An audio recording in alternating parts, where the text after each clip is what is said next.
বাজান, জমি বেচা এত ঋণ কইরা বিদেশে গিয়া কি হইব? কখন তুমি বিদেশ গেলে আমার কি হইব?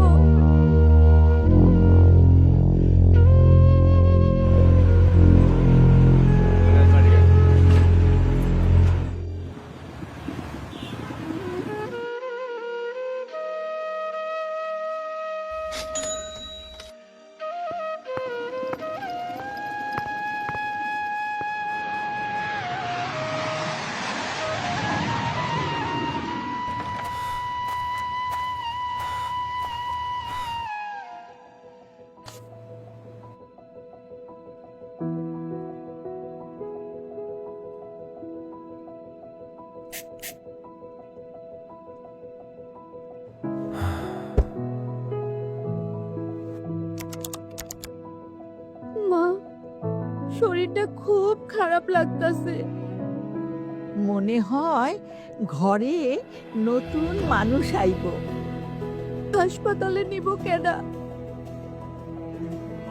এখন চিন্তা নাই, ফোন দিলে 5 মিনিটের মধ্যে অ্যাম্বুলেন্স আইব।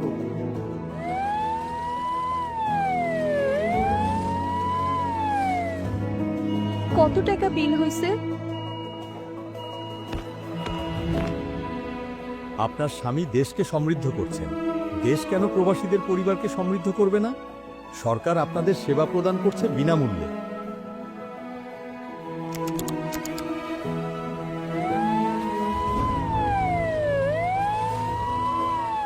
হায় হায়, আমরা বাড়ির ছিলাম না, এই সুযোগে চোর সবকিছু চুরি কইরা লইয়া গেছে। আপনারা চিন্তা করবেন না, চোর ধরা পড়েছে এবং আপনাদের মালামাল উদ্ধার করা হয়েছে।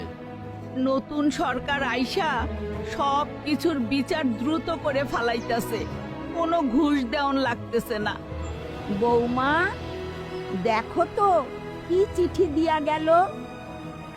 মা, সরকার থেকে চিঠি আইছে। আয়েশার পড়ালেখার দায়িত্ব সরকার নিছে।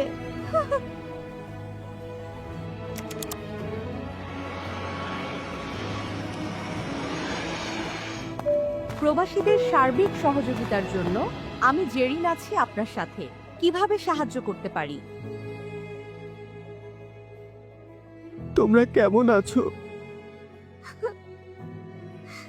আজ নিজের চোখে তোমারে দেখলাম বাবা।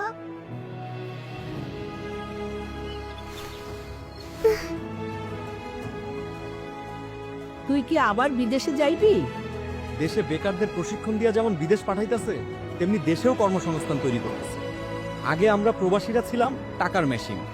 আজ যারা আমার মা, স্ত্রী, মাইয়ার সম্মান রাখছে, চিকিৎসা সেবা দিছে, মাইয়াটার পড়ালেখার দায়িত্ব নিছে, ভাবতাছি আর বিদেশ যাবো না, এই ঐক্যবদ্ধ বাংলাদেশে থাইকা যাবো। ঐক্যবদ্ধ বাংলাদেশ গড়তে দাঁড়িপাল্লায় ভোট দিন।